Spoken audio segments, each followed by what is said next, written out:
I'm Colin, and this is a Ferrari 488 Spider.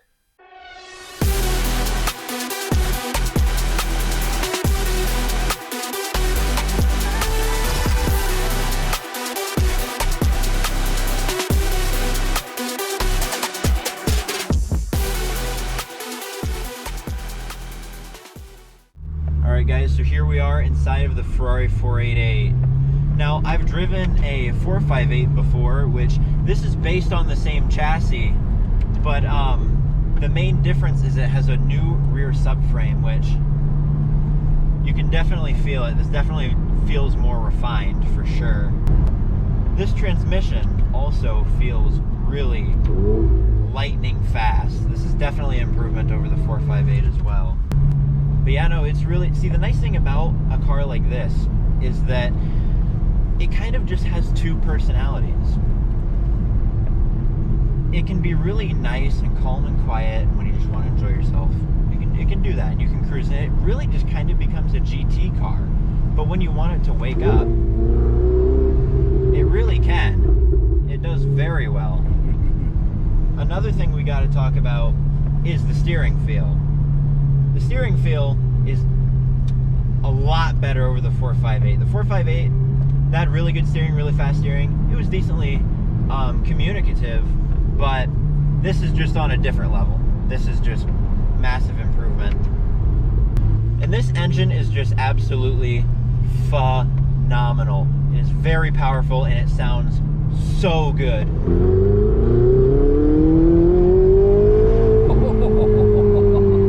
You can really feel that turbo kick on. Although the turbo lag is not bad because Ferrari tuned it so that it wouldn't have any.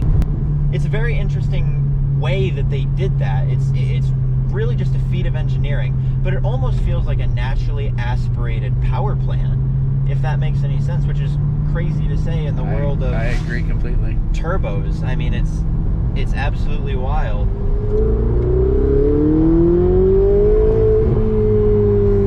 Oh man.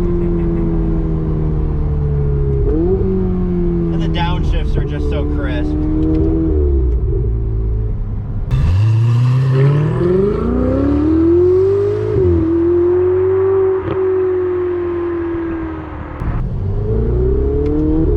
And once you're up to speed and you need to stop, it stops you so well, and that wasn't even completely to the floor. And the brake feel actually is really good. You can really feel what the brakes are doing in all four corners. It's just really impressive. And the steering, really fast, really fast. It's very darty. It almost, I mean, I understand this term is almost overused, but it really kind of just feels like a go-kart. And you go in and out of corners so incredibly well.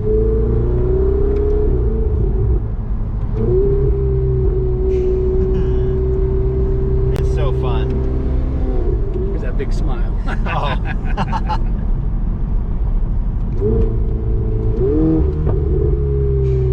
And you do get some pops and cracks with the exhaust as well.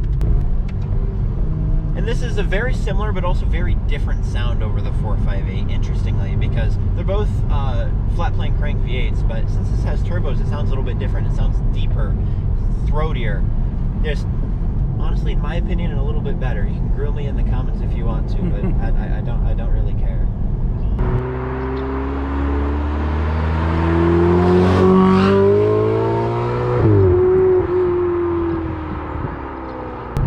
Like I said, steering feel, you just always know what that front end is doing. It weights up nicely. You feel every little thing in the road. Massive improvement, massive improvement. Not that the 458 was bad, but it was still quite the improvement for sure.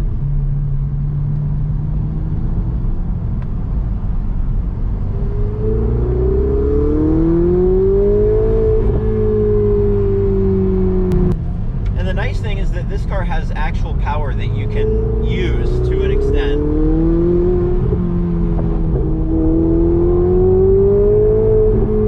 It's not so undrivable like 1200 horsepower Supras or anything ridiculous like that.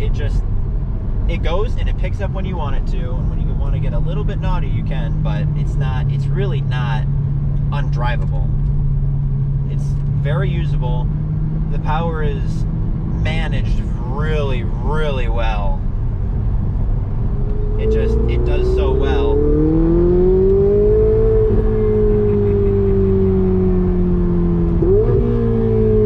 Man, that sounds good.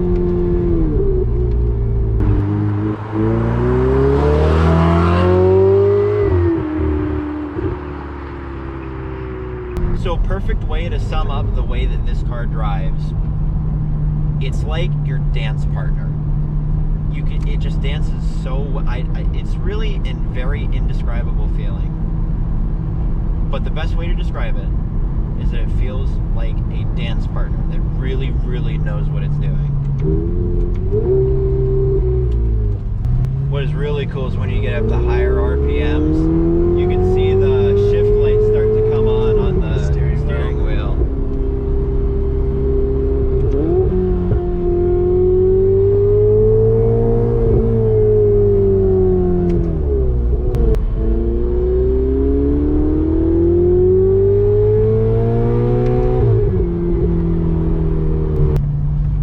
It really is unfortunate that this car got forgotten about, because it really is so good. It's just, I'm very shocked that the car community forgot about it. Now, let's pull over and check the car out. But before we do so, please be sure to like and subscribe. So here we are up in the front of the Ferrari 488. There's actually a lot of room in here for any duffel bags or suitcases that you might need. At the back of the front, there's the personalization specifications plate, which is basically the spec plate that has every single option on the car. It's a very interesting thing that Ferrari put on the car. You also get a toolkit and a service bag when you buy the car. So here's the toolkit for the Ferrari 488, and inside here you have these white gloves for when you need to keep your hands clean while servicing the car, as well as stuff like a screwdriver, a tow hook, and a little miscellaneous stuff like that. And then in another bag, we have this portable air compressor. Now, one of the main events of any Ferrari is the engine, and the 488 is powered by a 3.9-liter twin turbocharged V8, making 661 horsepower, and this really is a feat of engineering. The Ferrari 488 has twin-scroll turbos mounted on ball-bearing shafts with compressor wheels made of low-density titanium aluminum, which increases efficiency and reduces lag. Now, the Ferrari 488 does not have a traditional anti-lag system. The turbos themselves are just made to be the anti-lag system. One of the main focuses on the 488 was the aerodynamics. The front splitter, aero pillar, under tray, blown spoiler, air intakes, diffuser, and etc. are all designed and optimized to give the car better aerodynamics, which in turn gives it 50% more downforce than the previous 458 while creating less drag. Speaking of design, it was designed by Flavio Manzoni. The 488 is the first V8 mid-engine Ferrari to be designed in-house by Ferrari, marking an end of an era with Pininfarina. Alright guys, so here we are inside of the Ferrari 488, and I really do like this interior. It's very similar to the 458, but a couple of minor differences. One thing worth noting is the interior quality on this is very, very nice. The leather is very soft, it's very plush. It's everything and a little bit beyond what you would expect for a Ferrari. When you turn your attention to the steering wheel, when I say it has every button on there, it has every button on the steering wheel. You don't have any stalks, so they put the turn signals and the window wash and the lights, all that stuff is on the steering wheel. And it doesn't even end on the front. On the back, you actually have your radio controls, such as like your volume and changing all the radio stations. It's right behind where your fingers would be if you were in a 3 and 9 position. All the buttons on the dash are centered towards the driver and kind of just pushed away from the passenger, and down in the very, very center on the bottom of the dash, we have all of the air controls. On the center console, you have like your auto and manual mode for the paddle shifters, as well as your hazard lights, the window up and down buttons, and the reverse. These seats really are just perfect for me. They fit me very well, they're very comfortable, etc. Now this car has the diamond quilted pattern seats, but you could also get the what they call the style seats and the Daytona seats, and then they don't do the diamond pattern for the carbon bucket seats, but they do the Daytona and the style seats for the bucket seats, which this car obviously does not have the bucket seats.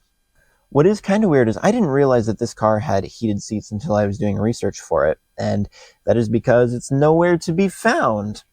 They are down right behind where you would move the seat forward and back, and they do have lights that show you what level the heated seats are on, but you can't really see them because they're on the side of the seats.